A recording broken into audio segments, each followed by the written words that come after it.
আপনারা দেখতে পাচ্ছেন বিশাল একটি অর্থনৈতিক অঞ্চল, যেটি ঢাকার একেবারে খুব কাছেই নারায়ণগঞ্জের ২৫০০-এ অবস্থিত জাপানিজ অর্থনৈতিক অঞ্চল। এটি বাংলাদেশ সরকারের স্পেশাল ইকোনমিক জোন নামেও পরিচিত। এই অর্থনৈতিক অঞ্চলটি মূলত জাপান বেস অর্থনৈতিক অঞ্চল। এখানে জাপানের বিভিন্ন কোম্পানি এই অর্থনৈতিক অঞ্চলে বিনিয়োগ করার কথা রয়েছে। তবে এখন পর্যন্ত সেই রকম বিনিয়োগ আসেনি। সরেজমিনে গিয়ে এই অঞ্চলটি দেখার চেষ্টা করেছি, আপনাদেরকে ড্রোনের সাহায্যে সেই জাপানি অর্থনৈতিক অঞ্চলটি, নারায়ণগঞ্জের ২৫০০-এর সেই অর্থনৈতিক অঞ্চলটি দেখাচ্ছি। সামনে যে একটি কোম্পানি দেখতে পাচ্ছি, এটি সিঙ্গার বাংলাদেশ এবং বেকো যৌথ উদ্যোগে প্রতিষ্ঠিত একটি প্রতিষ্ঠান। এখানে ৩৩ একর জায়গা নিয়ে তারা একটি প্রতিষ্ঠান অলরেডি করে তুলেছে, ফ্যাক্টরি। এখানে প্রায় ১,০০০ লোক প্রতিদিন কাজ করে থাকে। এই জাপানি অর্থনৈতিক অঞ্চলে এই একটি মাত্র প্রতিষ্ঠানই এখন পর্যন্ত কাজ শুরু করেছে। এখানে সিঙ্গার বাংলাদেশের বিভিন্ন রেফ্রিজারেটর এবং টেলিভিশন তারা উৎপাদন করছে।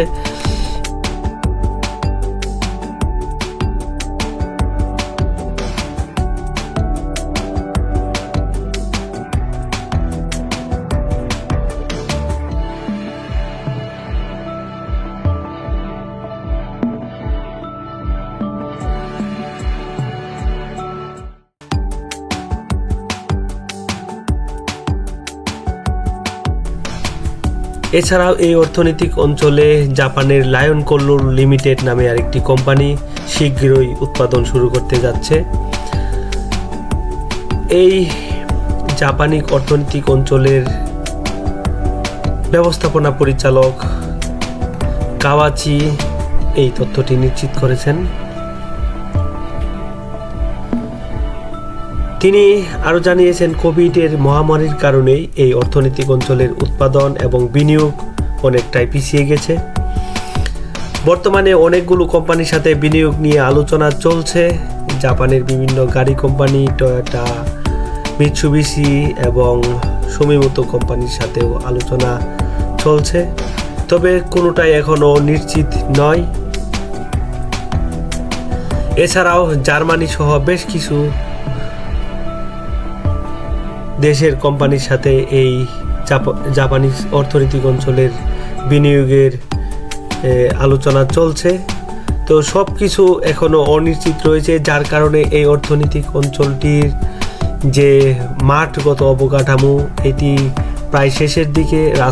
রাস্তার নির্মাণ চলছে, জমির ভরাটের কাজ প্রায় শেষের পথে। এখানে ১১১০ একর জায়গার উপর এই অঞ্চলটি প্রতিষ্ঠিত হয়েছে।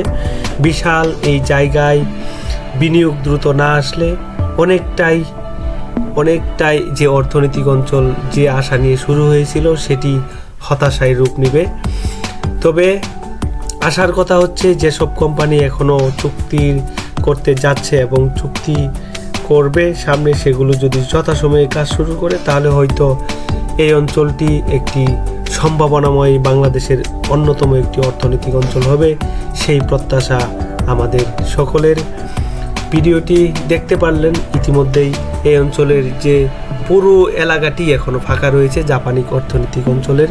শুধুমাত্র একটি কোম্পানি উৎপাদন শুরু করেছে, আর একটি কোম্পানির কার্যক্রম চলমান।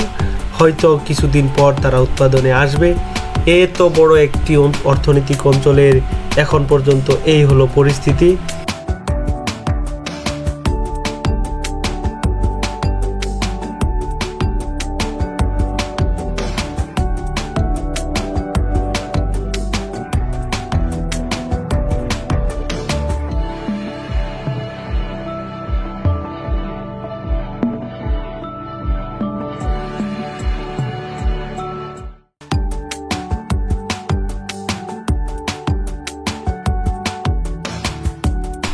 ভিডিওটি দেখে যদি ভালো লাগে থাকে তাহলে অবশ্যই লাইক, কমেন্টস এবং শেয়ার করবেন।